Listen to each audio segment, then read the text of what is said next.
بعض گناہ ایسے ہوتے ہیں. میں نے جنید کے منہ سے کبھی بھی جنید کے میں کہوں نا کہ جنید یار وہ انضمام تمہارے لیے ایسا کہتا, وہ کہا سعید بھائی صحیح تو کہہ رہا تھا, میں ہے بھی تو ایسا. کبھی اس نے ریٹیلیشن میں جواب نہیں دیا کہ انضمام کی ایسی کی تیسی ہے. میرے پیارو 4-5 گھنٹے روزانہ اللہ کو بولتا تھا.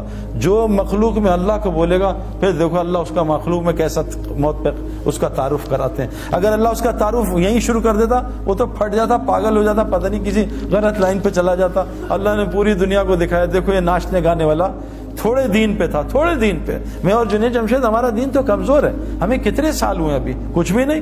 کبھی ہم یہاں غلطی, کبھی وہاں غلطی. جیسے بیٹسمین ہوتا ہے نا نیا نیا, کبھی سلپ میں آؤٹ, کبھی ادھر آؤٹ. تو ہم تو آئے دن آؤٹ ہو جاتے ہیں. ذرا سی لڑکیاں آ جائیں تو آنکھیں آؤٹ ہو جاتی ہیں, ذرا سا ماحول غلط آئے تو کان آؤٹ ہو جاتے ہیں, ذرا سا ماحول آئے کبھی زبان آؤٹ ہو جاتی ہے. ہم تو ڈیلی ہماری گلی اڑتی ہے.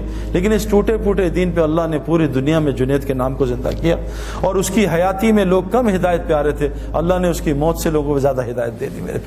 میرے پیارو اعمال سے دنیا بھی بنے گی, اور جنید جمشید کی دنیا ختم نہیں ہوئی. میں جنید کو جانتا ہوں 90s سے نا. جنید کیا صرف پاکستانیوں میں جو اردو جانتے ہیں, جنید کو ویسٹ میں مشہور تھوڑی آدمی تھا. ہمارا تو انٹرنیشنل سپورٹس ہے, انگلینڈ, آسٹریلیا, ہر جگہ انضمام الحق کا نام بہت زیادہ ہے, کیونکہ انٹرنیشنل سپورٹس ہے نا. یہ تو نعت اور یہ گانے تو سب پاکستانی اور جو اردو جانتے ہیں. لیکن میرے پیارے دوستوں, اللہ نے اس کی آخرت بھی بنائی, اور دنیا اللہ نے اس کو وہ عطا کی جو جنید کی سنگنگ میں اس نے خواب بھی نہیں دیکھا تھا. 100 سے زیادہ دکانیں تو اس کی پاکستان میں ہیں. حج پہ جاؤ تو جے جے جے جے جے جے, جہاں جاؤ جنید جمشید. جنید جمشید کو شوق تھا, وہ دعا مانگتا تھا اللہ میرے پوری دنیا میں نام مشہور کر دے, اور میرا موت پہ بھی نام مشہور کر دے. دیکھو جب انسان اللہ کا کام کرتا ہے نا, پھر اللہ اس کا کام کرتے ہیں. جنید جمشید ایسے بیٹھا شب جمعہ میں چترال میں بیان کر رہا تھا, بیان کر کے ایک دم رک گیا. پتہ نہیں کیوں رکا, کہتا بھائی میں دعائیں کراؤں گا اپنے لیے, یہ سارا مجمع میرے لیے دعا کرے. تو جنید جمشید نے ایک دعا کی کہ اے دعا کرو, اے اللہ مجھے اپنے رستے کے شہادت کی موت دے. پورے مجمع نے زور سے کہا آمین. دیکھو اللہ تعالیٰ نے اس کو شہادت کی موت بھی دے دی. میرے پیارو اللہ ہمارے کام کرے گا اگر ہم, دیکھو کیا کہا, عجیب بات کہ ابن عباس تو اللہ کے دین کی حفاظت کر, جب 24 گھنٹے اللہ کو اپنے ساتھ پائے گا. اے ابن عباس تو اللہ کے دین کی حفاظت کر, اللہ تیری حفاظت کرے گا. میرے پیارو ہمارے اعمال ہمارے حالات ٹھیک کریں گے. اللہ کی قسم پوری دنیا میں حالات خراب ہیں, پوری دنیا میں حالات, اور دن بدن خراب ہو رہے ہیں. اگر ہم اعمال پہ نہ آئے, اب تو اللہ نے یہ میڈیا پہ اتنے لوگ آ گئے ہیں, یہ مشتاق احمد, یہ انضمام, یہ ہاشم معاملہ.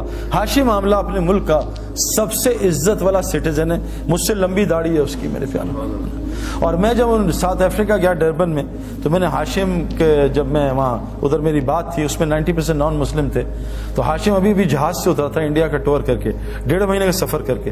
تو موبائل آن ہوا تو اس کے دوست نے کہا کہ تمہیں گھر چھوڑوں, تمہارے بیوی بچے آئے ہوئے, کہتے ہیں اور یا سعید انور کا وہاں بیان ہے اسٹیڈیم میں, وہاں جاؤ گے. کہا میں آ رہا ہوں, بیوی بچوں سے مل کے بیان سن کے پھر گھر جاؤں گا. وہاں آیا, بھائی جنید بھی ملے, اس نے بات سنی. تو میں نے اس کے جو کرکٹرز تھے نا اس سے پوچھا کہ ہاشم, تم سارے نان مسلم, ہاشم کا کیا افیکٹ ہے تم پہ؟ کہتے ہیں یار جب بھی ہم میچ ہارتے ہیں یا ہمیں پریشانی, آؤٹ ہوتے ہیں یا گندا کھیلتے ہیں, ہم ہاشم نا یہ نماز پڑھتا ہے, قرآن پڑھتا ہے, ہم اس کے چہرے کو دیکھتے ہیں, اس کے چہرے کو دیکھ کے ہمیں اتنا سکون ملتا ہے, ہم سوچتے ہیں اس کے اندر کتنا سکون ہوا ہے. ہم سکون کے لیے تو سب کچھ کر رہے ہیں. اور بھائی مسجد, مچھلی کا سکون پانی میں, مسلمان کا سکون مسجد میں ہے. یہ کہاں باہر تلاش کر رہا ہے؟ وہ عارضی سکون, ٹیمپرری, نشہ کیا ٹیمپرری سکون, پھر پریشانی, دوائی کھائی نیند کی ٹیمپرری سکون, پھر پریشانی. یہ سب آرٹیفیشل ہے. مچھلی کا سکون پانی میں, مچھلی کی ضروریات پانی کے اندر, مسلمان کا سکون پانی میں. مسلمان کی ضروریات کا تعلق مسجد کے اعمال کے ساتھ ہے, باہر نہیں ہے. مسجد کے اعمال, باہر کی محنت سے بستر آئے گا, نیند نہیں آئے گی. یہ اس کے ہمارے ہے اپنا رضا, اس کے چچا جو ہیں وہ میرے اور جنید مرحوم کے ساتھ بستر لے کے آئے رائبٹ میں, 6 گدے لے کے آئے. میں کہا نکالیں گدے, 8-10 خادم. میں کہا جنید اور میں آپ کے خادم. تو مجھ سے کہتے ہیں یار 20 سال ہو گئے سویا نہیں ہوں, جس چیز پہ دنیا کی ہاتھ رکھتا ہوں سونا بن جاتی ہے, مجھے بتاؤ سوؤں کیسے. میں کہا آپ کو رائبٹ میں وہ یہ ہمارے دوسرے خطرناک مولوی عباد اللہ بیٹھے ہیں, ان کا کہیں بیان سن لیا تھا وہ جہنم کا موت پہ. وہ کہا وہ مولوی عباد نے ڈرا دیا ہے, بھائی مجھے بچاؤ, مجھے نیند نہیں آتی.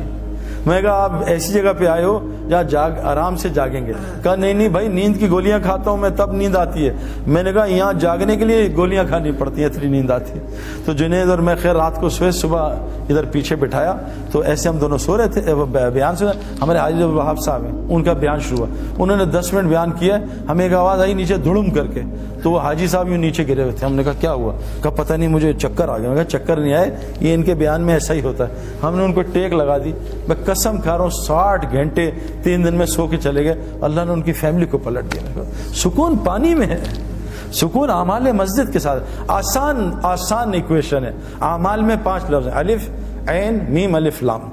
یہ 3 چیزیں, مال, میم الف لام مال, الف عین نکال دو مال بچا. صحابہ کو اللہ نے اتنا الف اور عین پہ مال دیا تھا کہ پورے مدینہ میں زکوٰۃ لینے والا کوئی آدمی نہیں تھا. آج ہم طواف کرتے ہیں, اللہ معاف کرے, کہنا نہیں چاہیے, ہم جیبیں بچاتے ہیں کوئی چوری نہ کر لے. کتنی چوریاں طواف میں ہوتی ہیں میرے پیاروں, باہر کیا ہو رہا ہوگا نا. یہ تو مقدس ترین جگہ ہے. میں نے مقدس ترین جگہ پہ 3 لڑکوں کو پاکستانیوں کو فلم دیکھتے ہوئے دیکھا. فلم, میں نے کہا شرم کرو, اللہ کے گھر میں فلم دیکھ رہا ہوں. میرے پیارے دوستو, یہ مال مجھے بھی چاہیے. اللہ نے الحمدللہ مجھے ہر لائن کا ہر چیز دی ہے میرے پیاروں. میں نے آج تک تبلیغ کے کام میں کسی کو غریب ہوتے نہیں دیکھا انلیس کہ اس نے خود نہ چاہو. جس صحابی نے ایک گھر چھوڑا اللہ نے اس کو لاکھوں پراپرٹیاں دی. عبد الرحمن بن عوف رضی اللہ عنہ مکہ چھوڑا, اللہ نے ان کو کتنا کچھ دیا میرے پیاروں. دنیا چھوڑنے پہ اللہ نے ان کو اسلام کا امیر ترین آدمی بنا دیا. مال کوئی مسئلہ نہیں ہے. الف عین کو ٹھیک کر لیں. الف اللہ کے ساتھ اپنے تعلق کو ٹھیک کر لیں.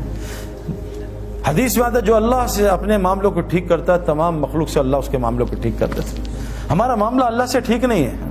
اگر ہمارا معاملہ اللہ سے ٹھیک ہو نا تو جیسے ہم کہیں اللہ آپ بڑے ہیں تو ہمیں دنیا غائب ہو جائے, اللہ سامنے آ جائے. آج ہم کہتے ہیں اللہ اکبر, اللہ غائب ہو دنیا سامنے آ جاتی ہے.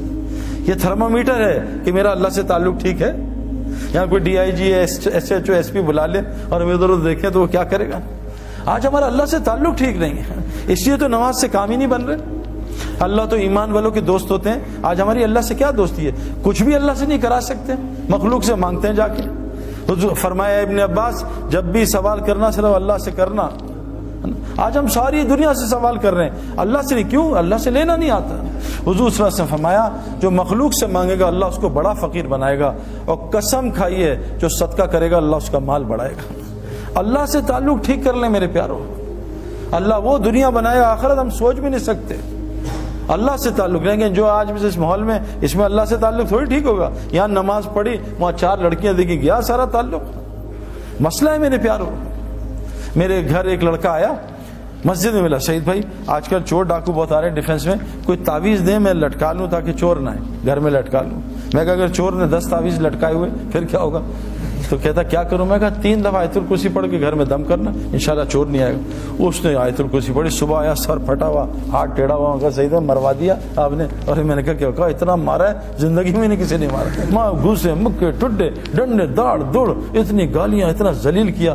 میں کہا کیا؟ کہتا آپ نے مروا دیا نا. اب مجھ سے غلطی ہوئی کہ میں نے اسے آپریشن سے, بے ہوشی سے پہلے آپریشن کر دیا نا.